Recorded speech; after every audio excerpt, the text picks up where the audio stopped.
बिस्मिल्लाहिर्रहमानिर्रहीम। स्टूडेंट्स अस्सलाम वालेकुम। हम पढ़ रहे हैं सेकेंड ईयर फिज़िक्स इन बोर्ड और हम कर रहे हैं चैप्टर 11 यानी कि हीट के पास्ट पेपर्स के न्यूमेरिकल्स। और इससे पहले हमने 2013 तक न्यूमेरिकल्स कर लिए हैं लेक्चर 6 में।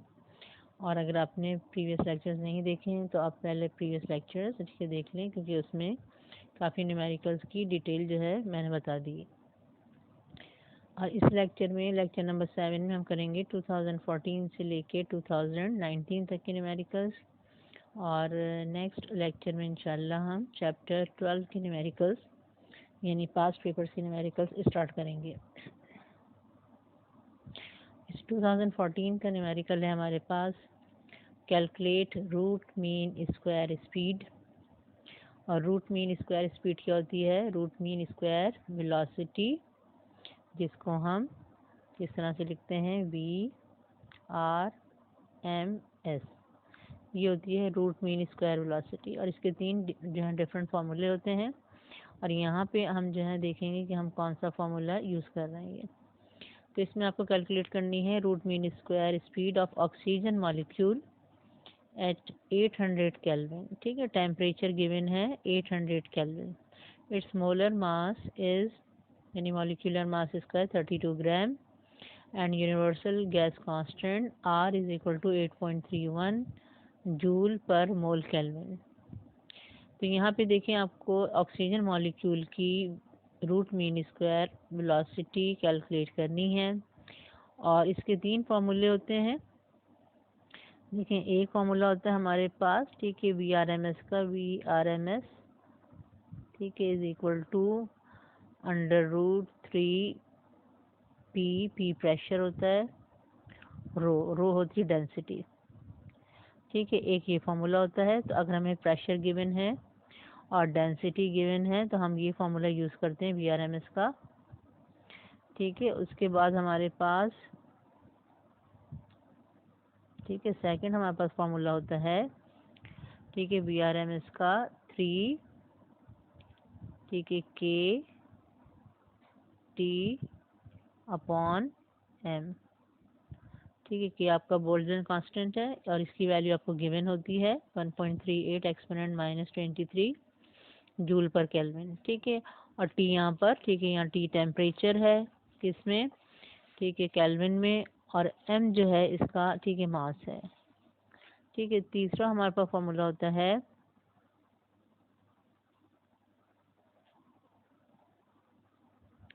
ठीक है, VRMS is equal to 3R, ठीक है, यानी गैस कांस्टेंट T, और ये होता है कैपिटल M यानी मॉलिक्यूलर मास। तो इन 3 फार्मूले में से हमें कोई चूज़ करना होता है और हम चूज़ करते हैं अकॉर्डिंग टू गिवन वैल्यूज़। कौन कौन सी वैल्यूज़ गिवन है? ये जो गिवन कांस्टेंट्स होते हैं उनके हिसाब से हम देखते हैं। ठीक है, अब अगर आपको जो है देखें आर की यानी गैस कांस्टेंट की आपको वैल्यू दी हुई है और आपको मॉलिक्यूलर मास दिया हुआ है तो आप ये फार्मूला चूज़ करेंगे 3RT/m।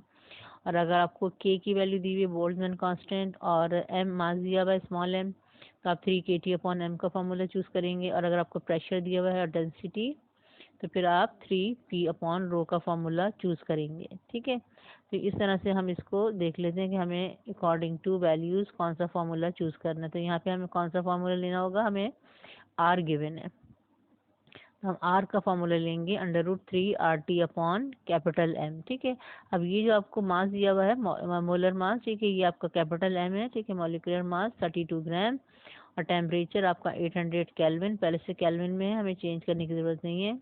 और यहाँ पर ये ग्राम में होता है। ठीक है, मॉलिक्यूलर मास हम इसे चेंज करते हैं किलोग्राम में, यानी 1000 से डिवाइड करके आपको किलोग्राम में चेंज करना होता है ये।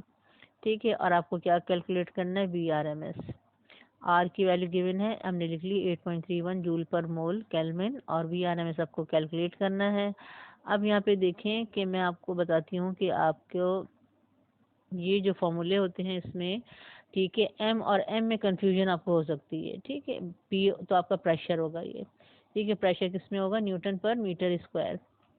ठीक है, और डेंसिटी होगी, डेंसिटी किस में होगी? किलोग्राम पर मीटर क्यूब में।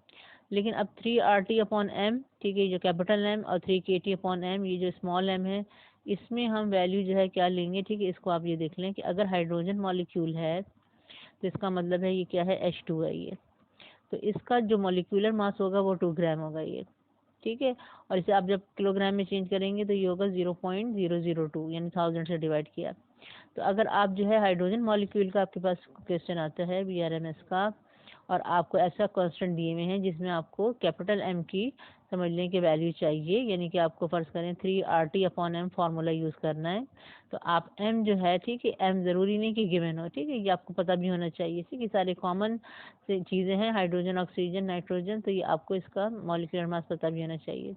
तो इसका जो है आपका 2 ग्राम होगा, और इसको आप किलोग्राम में कन्वर्ट करके ये वैल्यू पुट करेंगे कैपिटल M की जगह, और ये किस फॉर्मूले में यूज़ होगा, 3RT/, ठीक है, कैपिटल M, ठीक है। अगर आप हाइड्रोजन मॉलिक्यूल में वो फार्मूला यूज़ कर रहे हैं √3kT/m, ठीक है, K की वैल्यू गिवन है और टेम्परेचर गिवन है, तो स्मॉल m कैसे निकालेंगे हाइड्रोजन मॉलिक्यूल का, कि ये जो इसका 2 है, ठीक है, ये जो 2 है इसका ये, ठीक है, इसको आप मल्टीप्लाई कर देंगे किससे, मास ऑफ प्रोटॉन से, ठीक है, ये मास ऑफ प्रोटॉन, ये मास ऑफ न्यूट्रॉन, ठीक है, होता है 1.67 एक्सपोनेंट -27 किलोग्राम, ठीक है। यानी एक प्रोटॉन, ये एक न्यूट्रॉन का मास इतना है, ठीक है, तो 2, ठीक है, प्रोटॉन का मास कितना होगा, ये आपने 2 से मल्टीप्लाई करके, ठीक है, निकाल लिया मास ऑफ हाइड्रोजन मॉलिक्यूल।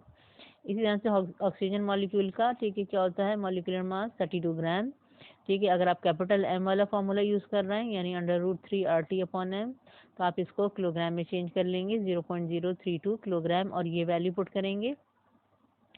और अगर आप यूज़ कर रहे हैं 3kT/m वाला फार्मूला स्मॉल m, तो फिर आप क्या करेंगे, इस 32 को मल्टीप्लाई कर देंगे किससे, मास ऑफ प्रोटॉन से, 1.67 एक्सपोनेंट -27, ठीक है। तो इसको मल्टीप्लाई करके जो आंसर आएगा वो आएगा स्मॉल m, यानी कि आपके पास जो है वो 32 जो हैं ऑक्सीजन मॉलिक्यूल में प्रोटॉन और न्यूट्रॉन हैं, तो उन प्रोटॉन न्यूट्रॉन का किलोग्राम में मास कितना बन रहा है, ठीक है, ये होता है हमारा स्मॉल m ये, ठीक है। तो एक प्रोटॉन या एक न्यूट्रॉन का मास ये होता है 1.67 एक्सपोनेंट -27।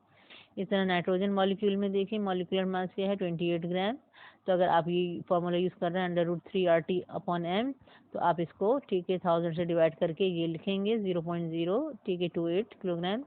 और अगर आप वो 3kT/m वाला फार्मूला यूज़ कर रहे हैं तो स्मॉल m कैसे निकालेंगे, इस 28 को मल्टीप्लाई कर देंगे 1.67 एक्सपोनेंट -27, तो ये आपका किलोग्राम में आ जाएगा, ठीक है। तो इस तरह से आप ये देख लीजिए, और ज़्यादातर VRMS के जो न्यूमेरिकल होते हैं वो इन्हीं के आते हैं, हाइड्रोजन मॉलिक्यूल का या ऑक्सीजन मॉलिक्यूल का ये, या नाइट्रोजन मॉलिक्यूल का, ठीक है। तो इस तरह से आप इसको, ठीक है, कर सकते हैं।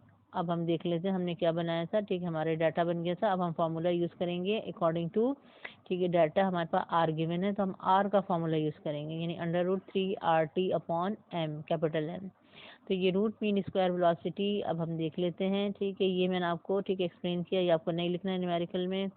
यहाँ से अब आप कंटिन्यू करेंगे, VRMS is equal to √3RT/m, R की वैल्यू गिवन है, कांस्टेंट की वैल्यू गिवन होती है, ठीक है, 8.31। टेम्परेचर, ठीक है, केल्विन में है, अगर केल्विन में गिवन नहीं होगा तो आप उसको केल्विन में कन्वर्ट करेंगे किस तरह, 273 ऐड करके, ठीक है, 800, और ये हमने इसका मास, मॉलिक्यूलर मास, हमने इसको किलोग्राम में चेंज कर लिया। अब आप इसको मल्टीप्लाई करेंगे, ठीक है, और इसको डिवाइड करेंगे, फिर इसका स्क्वायर रूट लेंगे, तो आपके पास आ जाएगा 623.250 मीटर पर सेकेंड, ठीक है। VRMS का रूट मीन स्क्वायर वेलोसिटी का यूनिट होता है मीटर पर सेकेंड ये, ठीक है। और जहाँ पे आप देखेंगे एक स्टेप में कैलकुलेशन कर सकते हैं, तो आप एक स्टेप में कीजिए, ठीक है, ज़्यादा स्टेप लिखने की ज़रूरत नहीं है, उससे टाइम वेस्ट होता है और मिस्टेक होने के चांसेस होते हैं। तो आप एक स्टेप में कर सकते हैं, इनको मल्टीप्लाई करें, equal divided by this, equal, और उसके बाद स्क्वायर रूट ऑफ आंसर, ये आपके पास आंसर आ जाएगा। ये हमारे पास आ गया VRMS। नेक्स्ट हमारे पास देखें 2016 का। 2015 का जो न्यूमेरिकल है वो आप 2010 का न्यूमेरिकल जो आपने किया है हीट चैप्टर का पास्ट पेपर का, ठीक है, वो सेम है ये, ठीक है। तो आप उसको देख लीजिएगा 2015 के लिए, 2010 का आप न्यूमेरिकल देख लीजिएगा ये, तो इसलिए हम रिपीट नहीं कर रहे हैं क्योंकि सेम मेथड है। अब हम आ गए 2016 के न्यूमेरिकल पर, ये आपके पास है, ठीक है। इसी का है कार्नो इंजन का, the high temperature reservoir of a Carnot engine is at 200 degree Celsius and has an efficiency of 35%, ठीक है। मैंने क्या बताया था आपको, हाई टेम्परेचर रेजर्वॉयर क्या होता है, आपके पास ये होता है हॉट टेम्परेचर रेजर्वॉयर, यानी इसको आप क्या कहते हैं, सोर्स कहते हैं। और इसके टेम्परेचर को हम रिप्रेजेंट करते हैं T1 से। तो ये आपको T1 गिवन है 200 डिग्री सेल्सियस। और इसकी एफिशिएंसी कितनी है इंजन की, 35%, यानी ये फर्स्ट एफिशिएंसी है, तो इसको हम ईटा 1 से रिप्रेजेंट करेंगे। और इसके बाद अब करना क्या इसमें, to increase the efficiency to 45% by how many degrees should the temperature of cold reservoir. Cold reservoir का मतलब है कि लो टेम्परेचर रेजर्वायर, जिसको आप सिंक भी कहते हैं, ठीक है। तो be decrease if the temperature of high temperature reservoir, ठीक है, रिमेन्स कांस्टेंट। यानी कि ये क्या कह रहे हैं कि आपके पास इस वक्त जो इंजन है उसके सोर्स का टेम्परेचर ये है 200 डिग्री सेल्सियस और उसकी एफिशिएंसी 35% है। अब करना क्या है, इनको इनको इंक्रीज करना है एफिशिएंसी, ठीक, कितनी, ठीक है, 35 से 45 करनी है, 45% एफिशिएंसी हो जानी चाहिए। उसके लिए ये क्या, ठीक है, कर रहे हैं, क्या जो है समझ लें कि करवा रहे हैं कि आप जो है कोल्ड रेजर्वायर का टेम्परेचर डिक्रीज करेंगे। कोल्ड रेजर्वायर का टेम्परेचर डिक्रीज करके एफिशिएंसी इंक्रीज करें। मैंने आपको पहले बताया था एफिशिएंसी इंक्रीज होती है दो तरह से, या तो ठीक है हॉट रेजर्वायर का, ठीक है, टेम्परेचर इंक्रीज कर दें, या कोल्ड रेजर्वायर का टेम्परेचर डिक्रीज कर दें। तो यहाँ पर कोल्ड रेजर्वायर का टेम्परेचर हमें डिक्रीज करना है। अच्छा, कोल्ड रेजर्वायर का टेम्परेचर को हम डिनोट करते हैं किससे, T2 से हम डिनोट करते हैं, ठीक है। तो अब हम इसका, ठीक है, देखेंगे कि कितना टेम्परेचर हम डिक्रीज कर रहे हैं, कितना टेम्परेचर इसको चेंज करेंगे ताकि एफिशिएंसी कितनी हो जाए, 45%। ये हमारी सेकंड एफिशिएंसी है, इसको हम ईटा 2 से डिनोट करेंगे ये। अब देखिए कोल्ड रेजर्वायर के टेम्परेचर को हम T2 से डिनोट करते हैं। तो ये जो एफिशिएंसी कार्नोट इंजन है इसका जो समझ लें कि पहली जो स्टेट है उस वक्त इसका सोर्स का टेम्परेचर 200 है, एफिशिएंसी 35% है। और इस वक्त हमें क्या नहीं मालूम, इसके कोल्ड रेजर्वायर का टेम्परेचर नहीं मालूम, यानी T2 नहीं मालूम। तो सबसे पहले काम तो ये करेंगे, आप इससे और इस डाटा से आप T2 कैलकुलेट कर लेंगे, यानी कोल्ड रेजर्वायर का टेम्परेचर, ठीक है। जब कोल्ड रेजर्वायर का टेम्परेचर आ जाएगा T2, फिर आप दूसरी एफिशिएंसी लेंगे, फार्मूला सेम होगा हमारा, ठीक है, सेकंड एफिशिएंसी लेंगे, ठीक है। और इन्होंने कह दिया है कि हाई टेम्परेचर रेजर्वायर, ठीक है, रिमेन्स कांस्टेंट, यानी कि इसका टेम्परेचर जो है वो कांस्टेंट रहेगा, इसको हमें चेंज नहीं करना है। तो इसका टेम्परेचर हम T1 वही रखेंगे और हम इस एफिशिएंसी से दोबारा T2 निकालेंगे, वो होगा हमारा T2 डैश, ठीक है। तो एक आएगा इस एफिशिएंसी से T2 और एक आएगा इस एफिशिएंसी से T2 डैश, ठीक है। फिर हम इन दोनों को सब्ट्रैक्ट करके देखेंगे कि कितना टेम्परेचर, ठीक है, कम किया है, ठीक है। तो एफिशिएंसी हो गई 45%, ठीक है। और यहाँ पर टेम्परेचर जो हमें केल्विन में कन्वर्ट करना होता है, तो यहाँ पे हम इसको 200 को केल्विन में कन्वर्ट कर लेंगे और इसको क्या करते हैं 273 ऐड कर लेते हैं, ये हो गया हमारा T1 473 केल्विन। ये हमारी फर्स्ट एफिशिएंसी 35%। इसको देखें परसेंट में, इसको हमें चेंज करना होता है डेसिमल में, इसको मैंने 100 से डिवाइड किया 0.35, ये सेकंड एफिशिएंसी है 45%, और इसको मैंने 100 से डिवाइड किया, ये हो गई 0.45। क्योंकि फार्मूला जब हम एफिशिएंसी का लिखते हैं उसमें हम क्या करते हैं, मल्टीप्लाई बाय 100 नहीं लिखते हैं, ठीक है। तो जब मल्टीप्लाई बाय 100 नहीं लिख रहे हैं तो यहाँ एफिशिएंसी हमारी, ठीक है, परसेंट में नहीं होनी चाहिए, डेसिमल में होनी चाहिए। और हमें मालूम क्या करना है, ठीक है, कि हमने कोल्ड रेजर्वायर का टेम्परेचर कितना चेंज किया है, कितना डिक्रीज किया है। तो ये हम मालूम ये करेंगे T2 माइनस T2 डैश, ठीक है, ये कैलकुलेट करेंगे। और यहाँ पे हमें दोनों चाहिए, T2 भी चाहिए और T2 डैश भी चाहिए। अब T2 के लिए जो हम फार्मूला यूज़ करेंगे एफिशिएंसी का, और उसमें फर्स्ट एफिशिएंसी, ठीक है, यूज़ कर। तो यहाँ पे देखिए हमारे पास, ठीक है, ईटा 1 ये पहली एफिशिएंसी है 1 माइनस T2/T1, ये पहले एफिशिएंसी लिखी मैंने 0.35। T1 जो है हमने, ठीक है, 473 कैलकुलेट किया है और T2 कैलकुलेट करना है। यहाँ पे देखिए आप क्या करते हैं, यहाँ पे एलसीएम लेने की जरूरत नहीं है आपको, ठीक है। यहाँ पर आप ये पूरी चीज़ जो है, ठीक है, इसको यहाँ पे ले जाइए, तो ये नेगेटिव से पॉजिटिव हो जाएगा और यहाँ ये पॉजिटिव है, ये इधर आएगा नेगेटिव हो जाएगा, ठीक है। इस 1 में से माइनस कर दें 0.35, आपके पास आएगा 0.65। फिर यहाँ पे ये मल्टीप्लाई होगा 473 मल्टीप्लाई बाय 0.65, आंसर आएगा, ठीक है, 307.45 केल्विन। ये T2 यानी कोल्ड रेजर्वायर का टेम्परेचर है किस वक्त, जब एफिशिएंसी थी 35%, ठीक है। अब हम कोल्ड रेजर्वायर का टेम्परेचर मालूम करेंगे कि जब एफिशिएंसी है 45%, ठीक है। तो अब सेकंड एफिशिएंसी के साथ हम फार्मूला लिख रहे हैं, तो सेकंड के साथ ज़ाहिर बात है टेम्परेचर डिफरेंट आएगा, तो उसको हम T2 डैश से रिप्रेजेंट कर रहे हैं। T1 जो है हमारा रिमेन्स कांस्टेंट है, तो इसकी वैल्यू वही लेंगे, यानी 473, और एफिशिएंसी हमारी सेकंड आएगी 0.45। और यहाँ पे हम कैलकुलेट करेंगे अगेन कोल्ड रेजर्वायर का टेम्परेचर T2 डैश। यहाँ पे भी आप यही काम करेंगे, इस पूरे को ठीक है लेके जाएंगे इस साइड पर और ये प्लस 0.45 को यहाँ पर लेके आएंगे, ये नेगेटिव हो जाएगा, 1 में से माइनस किया 0.45 आपके पास आएगा 0.55। ठीक है, मल्टीप्लाई करेंगे आप 473 मल्टीप्लाई बाय 0.55, T2 डैश आएगा हमारे पास 260.15 केल्विन। ठीक है, तो ये कम आ रहा है आपका। ठीक है, T2 ज़्यादा था और T2 डैश जो है कम आ रहा है। इसका मतलब है टेम्परेचर क्या किया है, डिक्रीज किया है और एफिशिएंसी इंक्रीज हुई है। तो अब कितना डिक्रीज किया है इसके लिए हमें सब्ट्रैक्ट करना पड़ता है, इसका चेंज देखना पड़ता है।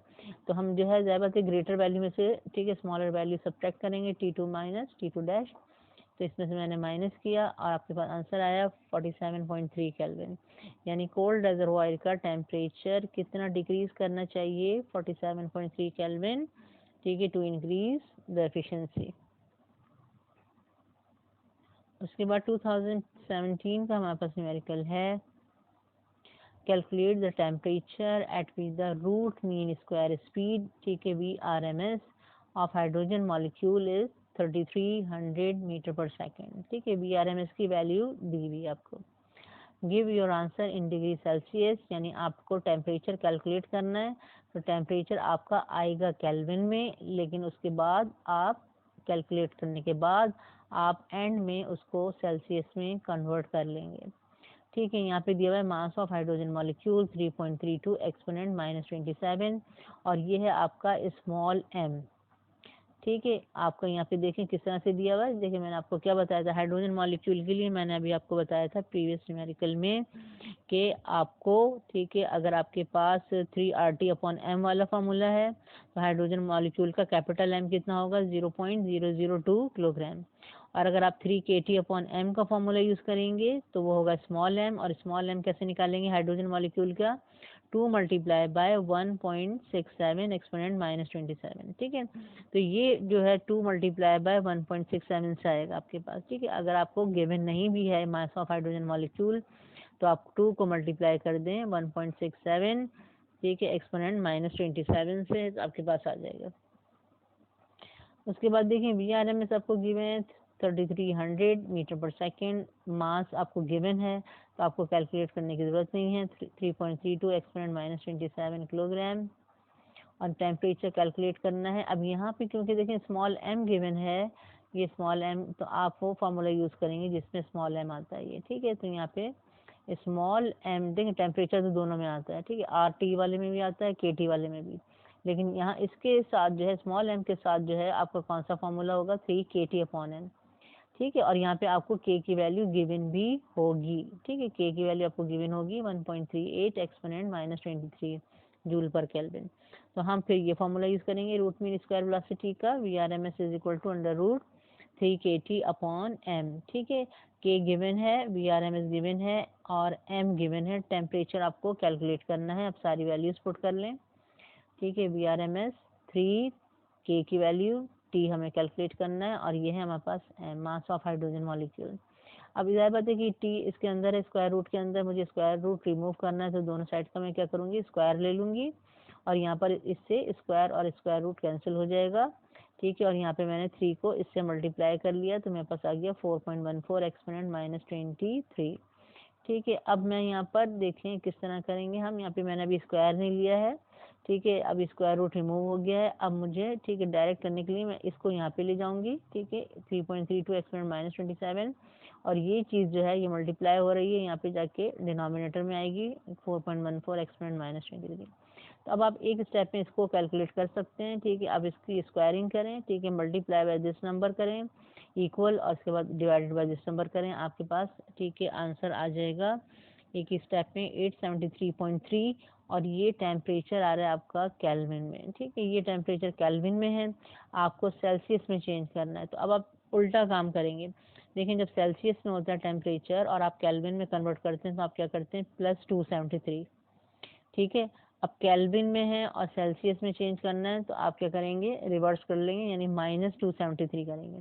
तो जब केल्विन में टेम्परेचर होगा और उसे सेल्सियस में चेंज करना है आप क्या करें -273, आपका आंसर आएगा 600.3 डिग्री सेल्सियस, क्योंकि अब यहाँ पे रिक्वायर्ड था, यहाँ पे इन्होंने क्वेश्चन में कहा था, इसलिए यहाँ पे हमने आंसर जो है डिग्री सेल्सियस में दिया है।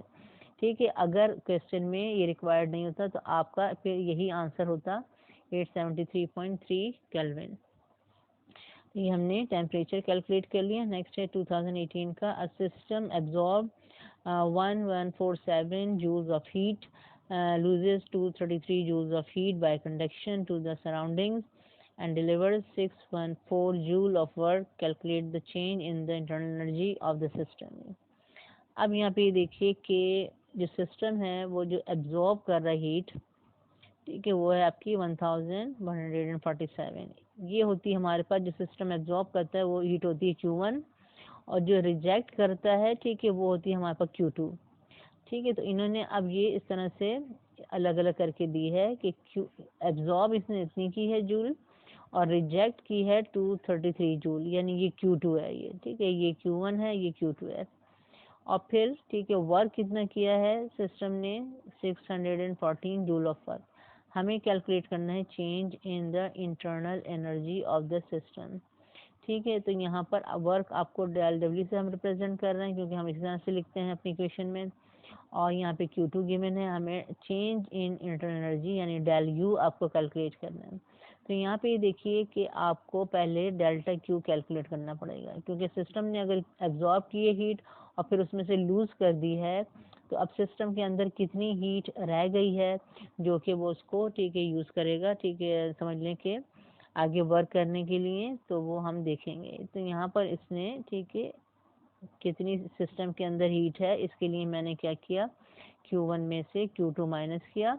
ठीक है, तो मेरे पास आ गया डेल्टा Q 914 जूल है। ठीक है, अब यानी सिस्टम के अंदर 914 जूल है, इसी में से वो क्या करेगा, ठीक है, वर्क करेगा, और कुछ वर्क होगा और बाकी जो एनर्जी होगी वो चेंज करेगी internal energy of the system. यानी ये वाली अमाउंट ऑफ हीट जो है अब यूज़ होगी किसमें, to change the internal energy of the system and to do work.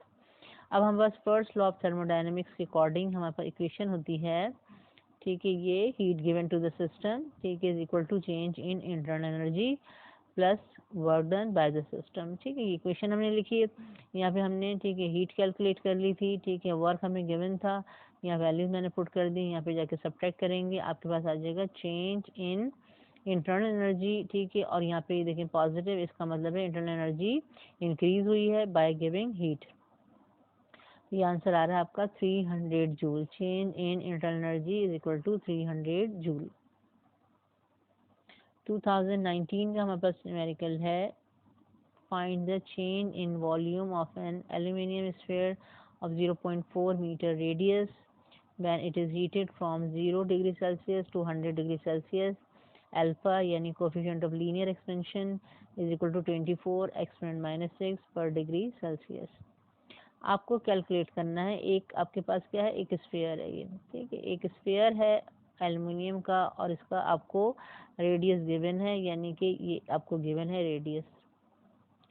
ठीक है, और आपको इसका चेंज इन वॉल्यूम यानी कि डेल्टा वी कैलकुलेट करना है आपको। ठीक है, ये डेल्टा वी कैलकुलेट करना है, चेंज इन वॉल्यूम, और यहाँ पर स्फीयर का रेडियस गिवन है 0.4 मीटर, और इसको इनिशियली इस स्फीयर का टेम्परेचर है 0 डिग्री सेल्सियस, और इसको हीट करके कितना टेम्परेचर इसका किया है 100 डिग्री, यानी कि इनिशियल टेम्परेचर है 0 और फाइनल है, ठीक है, 100। ये है आपका T1 और ये आपका T2, और यहाँ पे अल्फा की वैल्यू गिवन है, कोफिशिएंट ऑफ लीनियर एक्सपेंशन। ठीक है, और हमें वॉल्यूम में, वॉल्यूमेट्रिक एक्सपेंशन में कौन क्या चाहिए होता है, बीटा।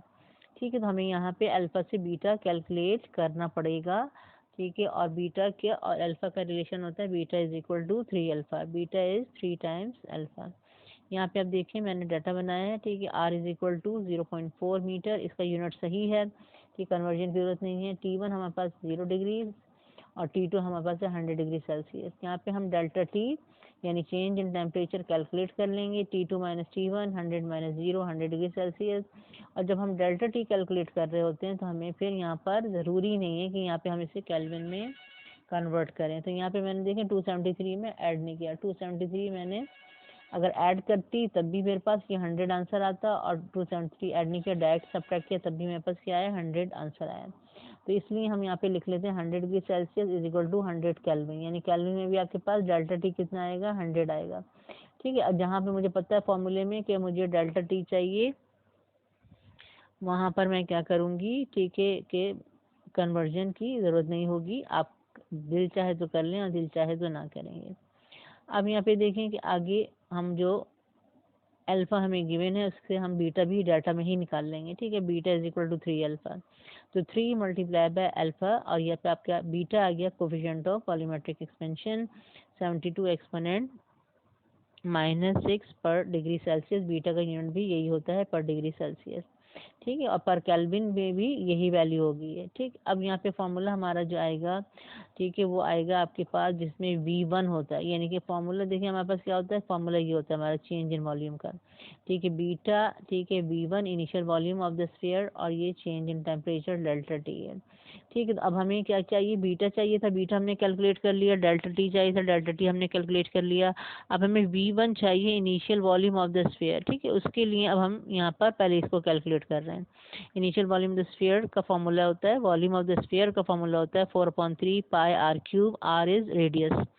ठीक है, और पाई क्या है, कांस्टेंट है 3.142, तो अब मैंने वैल्यू पुट कर दी। ठीक है, आर 0.4, अब आप इसको क्यूब कर लें, मल्टीप्लाई कर लें, ठीक है, और डिवाइड कर दें 3 से, आंसर आएगा आपका 0.26812। ठीक है, स्मॉल नंबर है तो आप ज़्यादा डिजिट लिखेंगे, 4-5 डिजिट्स देखिए लिख लें, और अगर ज़्यादा नहीं भी लिखें तो कम से कम कैलकुलेशन में आगे, ठीक है, सारे डिजिट्स आप इंक्लूड कर लें तो आपका आंसर ज़्यादा एक्यूरेट आएगा। तो ये मैंने, ठीक है, 5 डिजिट्स लिख लिए। ये आ गया आपके पास initial volume of the sphere, इसका यूनिट होगा मीटर क्यूब। अब चेंज इन वॉल्यूम आपका, ठीक है, आएगा delta B is equal to beta V1 delta T, beta की वैल्यू लिखी मैंने, V1 की वैल्यू लिखी, डेल्टा टी 100, इनको मल्टीप्लाई किया, चेंज इन वॉल्यूम आ रहा है 1.93 एक्सपोनेंट -3 मीटर क्यूब। ठीक है, एक्सपोनेंट में आंसर आ रहा है, आप ऐसे ही छोड़ दें, और अगर एक्सपोनेंट में नहीं आ रहा है आपके पास 0.00193 ऐसे आ रहा है तो आप ऐसे ही आंसर लिख सकते हैं। ठीक है, तो ये आपके पास आ गया change in volume of the sphere. तो यहाँ पे हमने अब 2019 तक के न्यूमेरिकल कर लिए हैं, और अब हम नेक्स्ट लेक्चर में शुरू करेंगे चैप्टर 12 के पास्ट पेपर्स के न्यूमेरिकल्स।